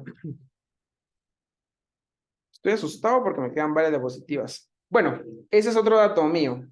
Voy a avanzar hasta donde nos dé el tiempo. Si no nos acabamos las diapositivas, ya, no importa, está bien. Igual ustedes van a leer Santiago, ¿no? Ahí, la cartita. Está bien. Vean este texto. ¿Alguien lo quiere leer? Voy a quitar esto de acá porque... Hermanos míos, hoy no ha elegido Dios a los pobres de este mundo para que sean ricos en fe, herederos del reino que ha prometido a los que me aman, pero Vosotros, Pero vosotros habéis afrentado al pobre, ¿no? No os oprimen los ricos y no son ellos los mismos que os arrastran a los tribunales. Magnifique, o sea, buen texto, qué bonito, ¿no? Qué bonito, me gusta bastante. Volvamos a leerlo. Hermanos míos, oíd. Esto es una pregunta así medio retórica, ¿no? Es como decir, sí, eso que estoy preguntando, sí, la respuesta es sí. ¿No ha elegido Dios a los pobres de este mundo para que sean ricos en fe? En fe. ¿Por qué? Porque no pueden ser ricos en plata, tienen que ser ricos en otra cosa, en fe, ¿ya? Para que sean ricos en fe. Y herederos del reino que ha prometido a los que le aman. Va. No ha elegido Dios, o sea, Dios los elige. ¿A quién? Entonces, ¿cómo que? Entonces, como que es bonito ser pobre, ¿no? Porque Dios nos elige, ¿o no? ¿O algo así? ¿O qué? ¿O cuál? ¿Qué es lo que...? Ya.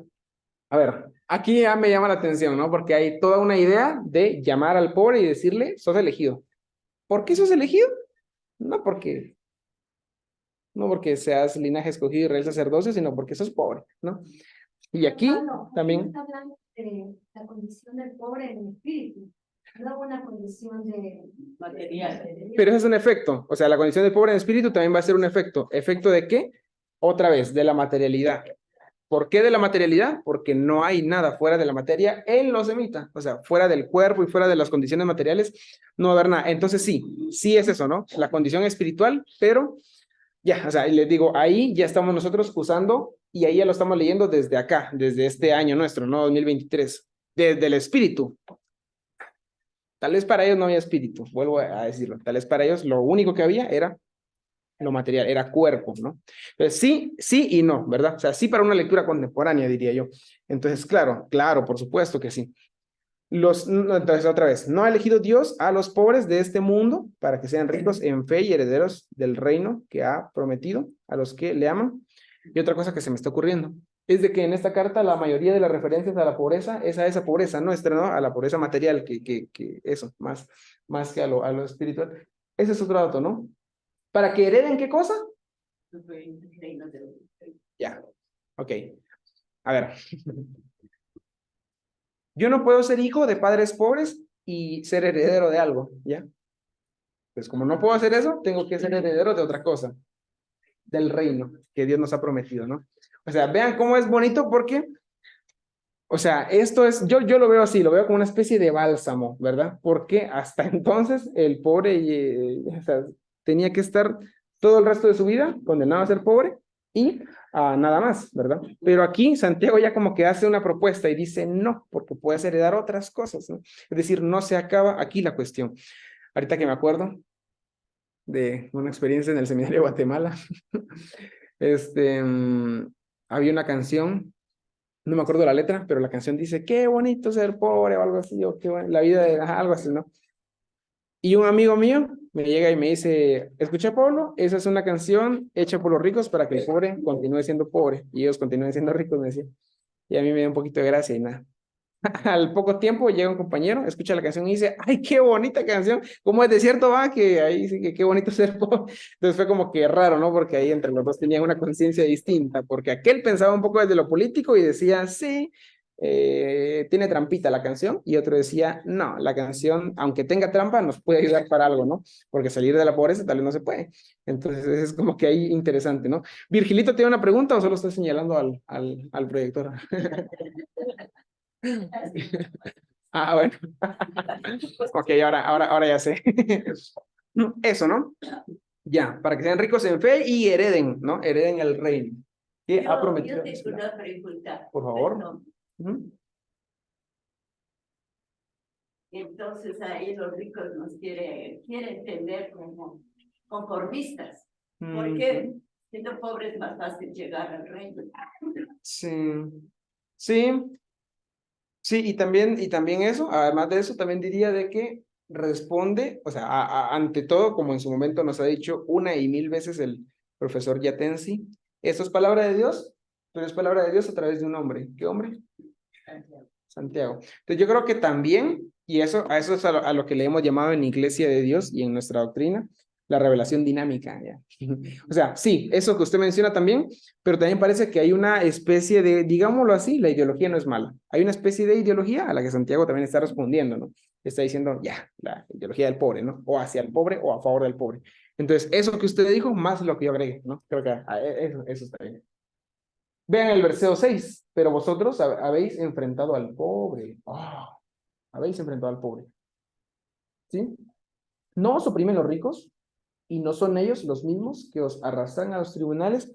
Otra vez insisto, no soy yo el que le está dando este enfoque, es que es lo que la carta está demandando, ¿no? O sea, ahí es una clara denuncia al rico, ¿no? No os oprimen los ricos y no son ellos los mismos que os arrastran a los tribunales. Y aquí hay una dinámica bien bonita de poder. Bueno, no bonita realmente, porque es lamentable. ¿Por qué los ricos pueden arrastrar al pobre hacia los tribunales? Pues porque son ricos. ¿Sí? Pueden hacerlo. Ahora está pasando. Pasa la situación en el Ecuador. Va, ahí está. Los ricos siguen haciéndose más ricos y el pobre más pobre, no hay trabajo, no hay nada. Sí, o sea, eso es cierto. Y es cierto, pasa en el Ecuador y pasa en toda Latinoamérica, ¿no? Vean, aquí entre nos, en mi país, digamos que es este círculo de acá, qué bonito, acá hubo algo que se llamó conflicto armado interno, la guerra civil, ¿no? La guerra civil. Pero hay un sector indígena llamado el Triángulo Ixil, pero hice un círculo, no un triángulo, llamado el Triángulo Ixil, ¿no? Ahí se concentró una buena parte de la guerrilla y llega un señor que es el presidente, que se llama Efraín Ríos Montt. Él era un pastor antes de ser presidente. Y mientras Karl Barth decía que el buen pastor tiene en una mano la Biblia y en la otra el periódico para estar informado, Ríos Montt decía, el buen pastor tiene en su mano la Biblia y en la otra tiene el Galil, ¿no? El Galil es el rifle Kalashnikov ruso, ¿no? Es una cosa así, ¿no? Él era pastor y dice, el buen pastor hace eso. Ya. A Ríos Montt se le acusa de una cuestión que se llama genocidio. ¿Por qué? Porque la denuncia básicamente es de que él movilizó a las fuerzas del Estado hacia el Triángulo Ixil, no solamente para matar a la guerrilla, sino para matar a los nativos de ahí, ¿no? A las mujeres, a los niños y eso. Es un caso que hasta ahorita no se sabe, miren ustedes, y fue interesante porque lo condenaron Lo culparon de genocidio, todos celebraron, y después la corte dijo, no hay suficiente para decir que es un genocida. Partamos del concepto de genocidio. ¿Qué es un genocidio? Es la exterminación de una raza por motivos étnicos y culturales.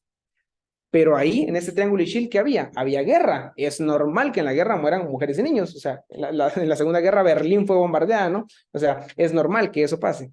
Entonces decían, ¿realmente fue genocidio? Y algunos decían, depende. Todo depende de si él lo hizo con la intención de exterminar a la raza Ishil o no.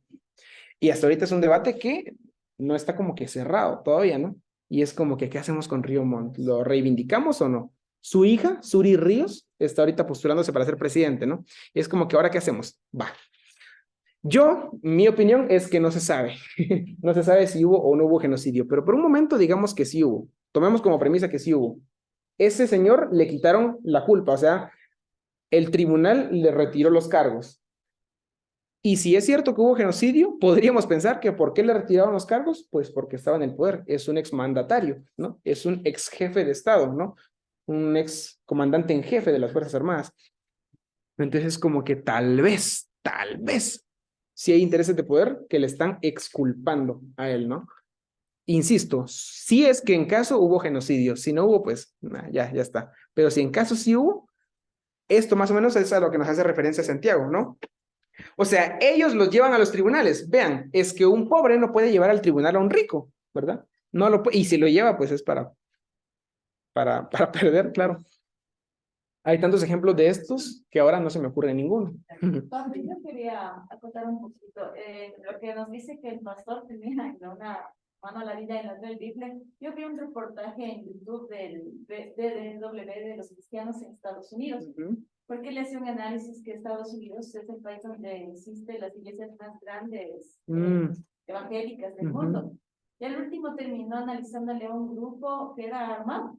Cristianos armados, ¿no? Sí, eran cristianos armados, tenían armamento, cualquier cantidad, y después de la celebración, o sea, el domingo, ellos iban y entrenaban, o sea, como militares, el disparo, y cuando le preguntaban, decía, ¿por qué hace eso? Decía, porque tenemos que estar preparados para defendernos, porque aquí viene mucho musulmán, y ellos como cristiano, y por eso estamos aquí. Yo me asusté cuando vi eso. Debe ser una seca, pero sí. Es un grupo ahí en Estados Unidos. Sí, creo que también vi el documental y es cierto, ¿no? Es como que ahí te va una tu granada de bendiciones. Sí, es cierto, ¿no? Es cierto. Yo también vi el reportaje, es correcto. No, imagínense, ¿no? Va, y en la época del conflicto armado interno también, ¿no? O sea, Hitler era cristiano, era católico y mandó a matar a un montón de gente, ¿no? Entonces, sí, por supuesto que sí.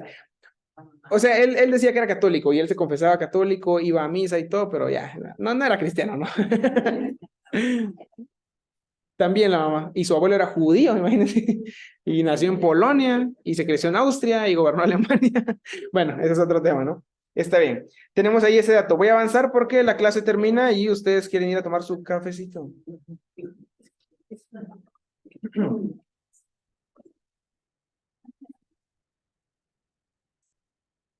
Esta la voy a emitir porque es muy grande, y si la comentamos, nos perdemos acá.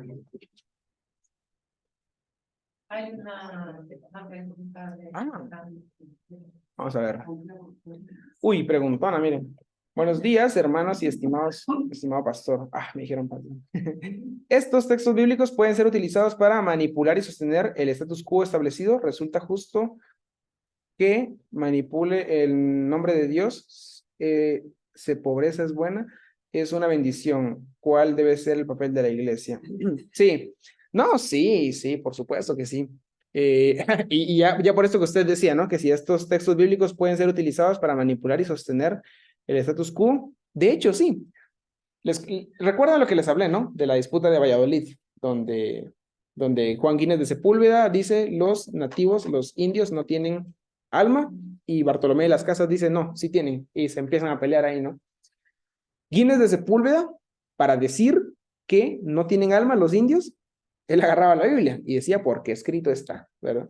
Y era como que, Miren eso nada más, ¿no? Entonces, sí, hermano, ha pasado una y mil veces y seguramente seguirá pasando. Entonces, respecto a esa primera pregunta, la respuesta sería sí, claro que sí.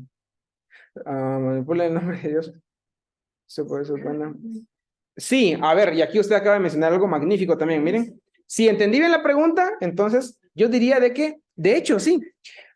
Hay otro señor que nadie lo quiere, que se llama Friedrich Nietzsche. ¿Alguien ha escuchado de él? Va, es otro gran ateo, ¿no? Ya. Pero, como dijo alguien por ahí, no hay nadie que no haya dicho algo de verdad. Bueno, rescatémosle algo de verdad a Nietzsche, que se le puede sacar mucha más verdad. Pero él dice, curioso, yo creí que no iba a usar la pizarra, pero no, no la usemos. Nah. ¿O será que sí? No. Vean, imagínense una pirámide, ¿no? Ya para el, más o menos, entre el 1500 al 1800, o incluso para el 1900, se va a instaurar una nueva clase que se llama la burguesía, ¿no?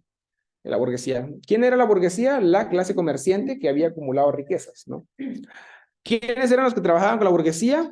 Lo que en el lenguaje marxista se va a llamar el proletariado, ¿no? Trabajaban el obrero. Entonces dice Nietzsche algo interesante.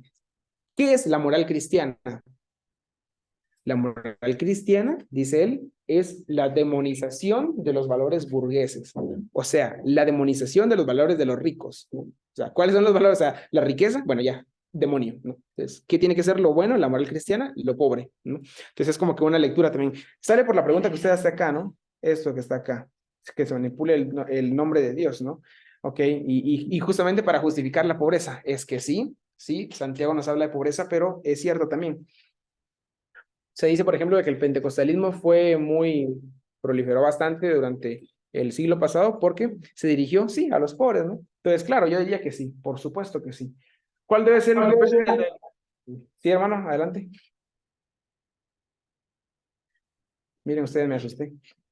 Bueno, avancemos. Someteos, pues, a Dios, resistid al diablo y huirá de vosotros. Otra vez, ¿no? Ya. No voy a preguntarme por qué entendían ellos por diablo, porque el doctor Yatense tiene 3 videos sobre ello. Pueden ir ahí tal vez a darle una revisada. Pero voy a hablar más de cómo se va a entender un poquito el diablo, ¿sí? En esta época más reciente, 1723 más o menos en adelante. Y es que el diablo era el poderoso, ¿no? Y es como que, wow, o sea, increíble, porque durante la época medieval se instauró la idea de que el diablo era ese pana de rojo con cachos y con una cola y con un rastrillo, con un gran tenedor, ¿no? Para ir a comer Shiva, algo así, ¿no?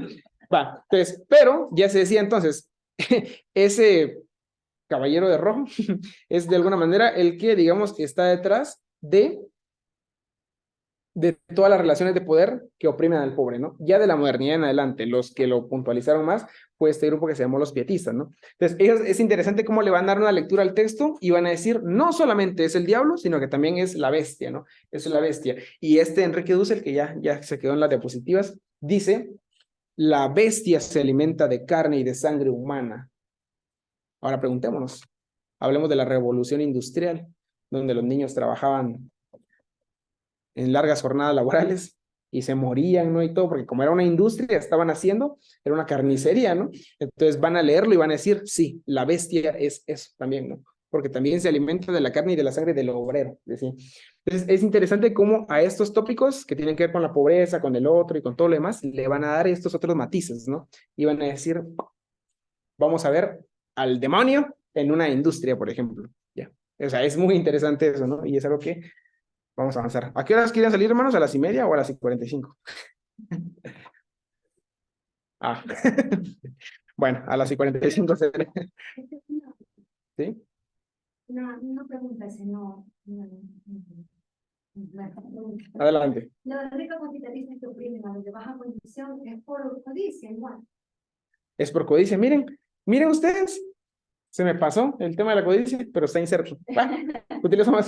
Sí, es por eso, claro. Utilicemos el término. O sea, está inmerso. Yo diría que es una especie de premisa, ¿no? Y fue un poquito lo que vimos también en Thomas Hobbes, que fue el que les mencioné acá. O sea, ¿por qué pasa esto? ¿Por qué se dan esas condiciones? Porque, claro, ¿no? O sea, está ese intento de acumular. Y vean, me parece un poquito también a veces en las ciencias sociales Bueno, lo que yo estudio en la universidad tiene que ver con las ciencias sociales, ¿no? Y ahí escuchamos eso, ¿no? Es que somos consumistas, es que consumimos más de lo que producimos, o no, producimos más de lo que consumimos, todo eso, ¿no? Me parece a veces cliché, pero creo que es cierto, o sea, por más que sea así medio cliché, es cierto, ¿no? O sea, es cierto, es más que cierto, o sea, creo que es una de las premisas más evidentes incluso que tenemos, ¿no?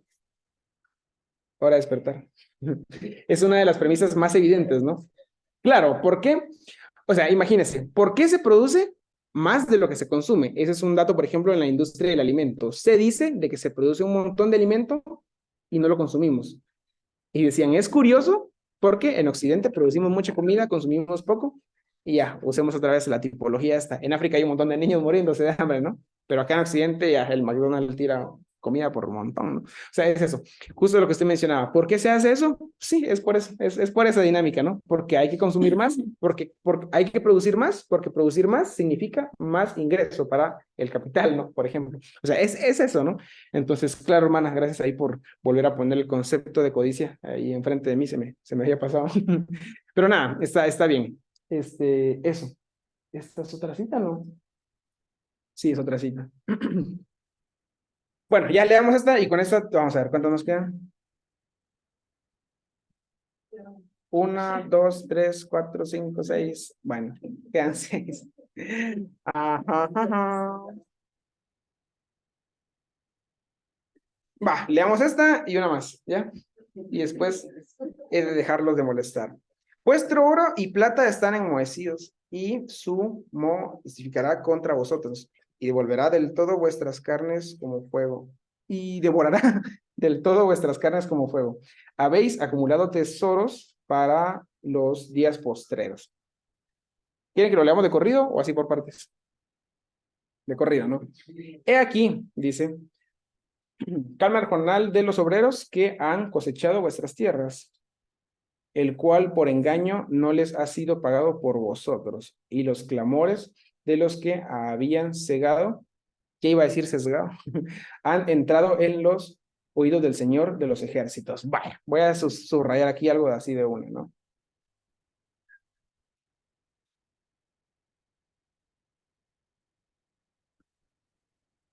Sí, de uno de vosotros. Ya. Qué bonita vecina, aviso acumulado tesoros. Ya, aquí está.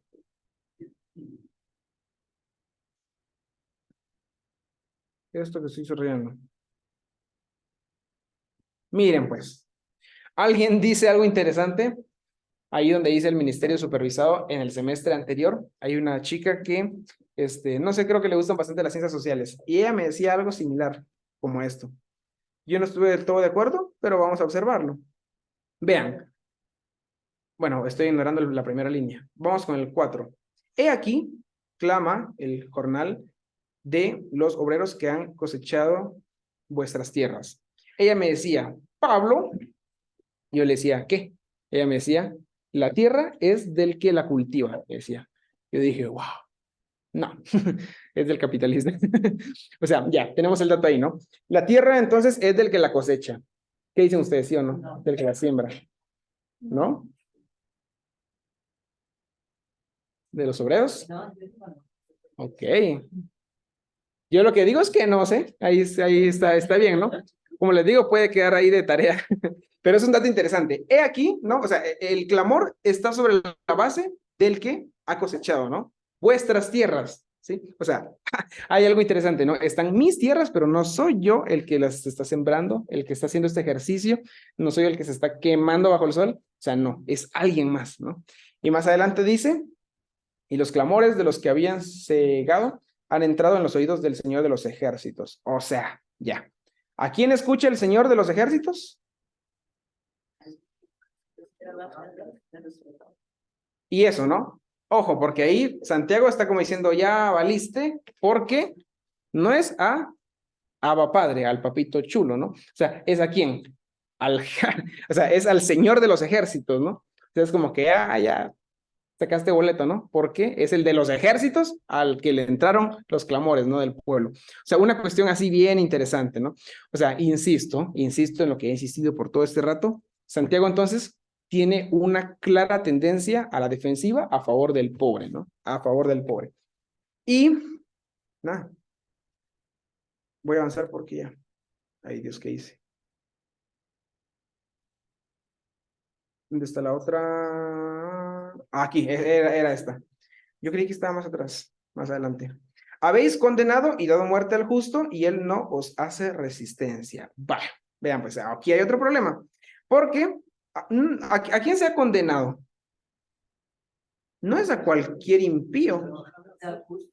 No es a un ladrón, a alguien malviviente, es al justo, ¿ya?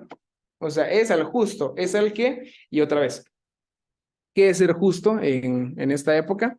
Tal vez en mi país hay una marca de azúcar que se llama Don Justo Cabal. Entonces, no es como que, bueno, el justo es el que cuentas claras, amistades también claras, ¿no? O sea, no ese es el justo, tal vez. Sino que el justo es acá el que encarna también todos los aspectos de la vida, ¿no? O sea, y está feo porque han condenado y han matado al que prácticamente, digámoslo en esos términos más contemporáneos, al que ha hecho del mundo un lugar mejor. Le han dado muerte, ¿ya? Solo para completar, ¿tienen ahí idea de algún justo al que lo condenaron y le dieron muerte? Ahí tenemos el dato, ¿no? Y él no os hace resistencia. Ya. Entonces, otra vez. El justo, si hace resistencia, ¿seguiría siendo justo? Aquí alguien dice que no. ¿Quién dice que sí? Si el justo hace resistencia, ¿sigue siendo justo? Claro. Claro, dice por ahí. Ok, tenemos dos opiniones divididas. Levanten la mano los que dicen que no. Repito la pregunta. Si el justo pone resistencia, ¿sigue siendo justo o no? Levanten su manita. Los que dicen que no, más bien, los que dicen que no. No sigue siendo justo. Allá tenemos a alguien que dice no sigue siendo justo. Ok. Ok. ¿Quiénes dicen que sí? Los Yo digo justos. Ok. porque Está justicia, raro porque poco justo levantaron viene, la mano con... Sí, sí. justo viene de justicia, ¿no? Muy bien, justo viene de justicia. O sea, sí. Ahí tenemos el dato, ¿no? Ahora imagínense. Ok. Pero Entonces, eso es textual.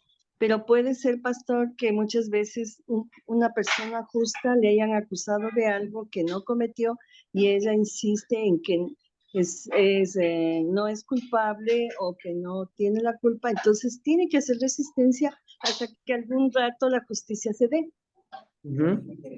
Sí, correcto. O sea, sí, es correcto. O sea, otra vez, esta pregunta es de esas de las que digo, no sé, porque depende de qué tipo de resistencia, ¿no? Si va con el que le ha condenado y lo agarra a palazos, bueno, no sé, ¿verdad? Por ejemplo. No sé, yo no sé. Técnicamente eso es resistencia, pero no sé. Tal vez hay otras formas. Pero, a ver, en el caso de la codicia y de la resistencia, ¿eso es sinónimo de malo? ¿Hasta qué punto codicia y resistencia es mala o es buena? Preguntémosle a la profe ya. No, vean. Yo diría... Y esa es otra buena pregunta. ¿Por qué? Porque ¿qué tal? O sea, yo les pregunto, ¿sería malo codiciar hacer el bien, por ejemplo? Entonces sí no es codicia, porque la codicia viene de un término como exactamente como... ¿Será que viene de ahí o nosotros le hemos dado esa connotación de que es negativo? Tal vez ni era ni negativo ni positivo. Es que la codicia es más para entonces eso quiere decir que es malo, porque según Santiago dice que nosotros debemos hacer la fe es activa haciendo el bien al que necesita. Ajá, ok, ahí tenemos una. No, por ejemplo, como decir un asesino. ¿Qué es un asesino? El que asesina. Anda basada, hermana. Sí. Vamos a ver. Vean. No Pero, confiamos. pastor, No. ¿Sí? la codicia es algo que la gente quiere tener a costilla de todo y pisotear al que sea, pero eso es diferente. Ok. Creo que Va, también vean. la codicia es un deseo que puede ser un deseo fuerte hacia lo bueno también, ¿no? Desear, anhelar. Ok, gracias, hermana. A ver, no confío mucho en esos diccionarios que intentan regular nuestra lengua, como el diccionario de Oxford o el de la Real Academia, pero ahorita veamos. Vean, ¿qué dice la codicia? Deseo vehemente de poseer o lograr una cosa inmaterial, en especial algo bueno. Okay. Tal vez le hemos dado la connotación de que es malo, de que no, el codicioso es el que tiene 2 manzanas y quiere 5, ¿no? Pero tal vez no. Entonces, ahí para ir respondiendo la pregunta, ¿no? Ajá. ¿Iba a decir algo? También hay personas que hacen diferencia entre codicia y avaricia.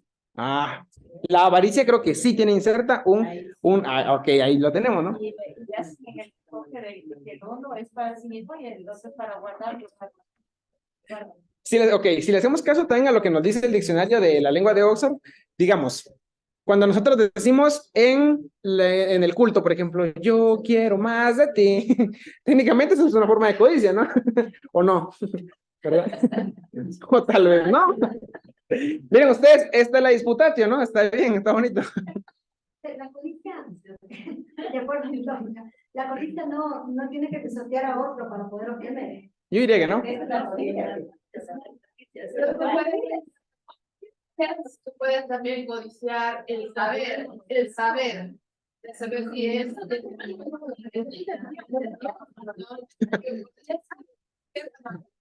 Vean, en unos minutos todos van a codiciar el café y el pan que está afuera. Pues, eso está seguro. ¿Y será malo? Ah, bueno. ¿Y será malo? Tal vez no lo sabemos. Tal vez dependa mucho del contexto. Ah, ahí puede ser, ahí puede ser. Ok, el antiguo. En ese caso dice, no codices la mujer de tu prójimo. O sea, ya dicen qué cosa. O sea, ahí ya nos conducen a que no hay que codiciar. Pero o sea, ahí nos ponen un objeto de codicia. Bueno, no digamos objeto porque estoy objetivando a la mujer del prójimo, pero hay uno que, digamos, llamémoslo así, hay un objeto y nos dicen, ese objeto es el que no hay que codiciar, ¿no? O sea, especialmente ese objeto. Tal vez no solamente dice no codiciarás, sino no codiciarás X cosa. Nos está diciendo que no hay que codiciar. En ese caso, lo que el otro tiene. Por eso, en ese caso, lo que el otro tiene, ¿no? Pero ahí está bien, ¿no? Entonces, lástima que no se puede dejar tarea, si no hay algo, ¿no? Pero bien, hermanos, qué bonito haber platicado con ustedes. Ya son las 42. Miren qué rápido se pasa el tiempo. Yo con eso termino, entonces, espero que no sean codiciosos para nada, o bueno, tal vez en algunos casos, ¿no? Depende de lo que consideren. Eso. Y pues nada. Esa ha sido la presentación, hermanos. Muchas gracias por su atención y por haberme permitido estar en la clase de hoy.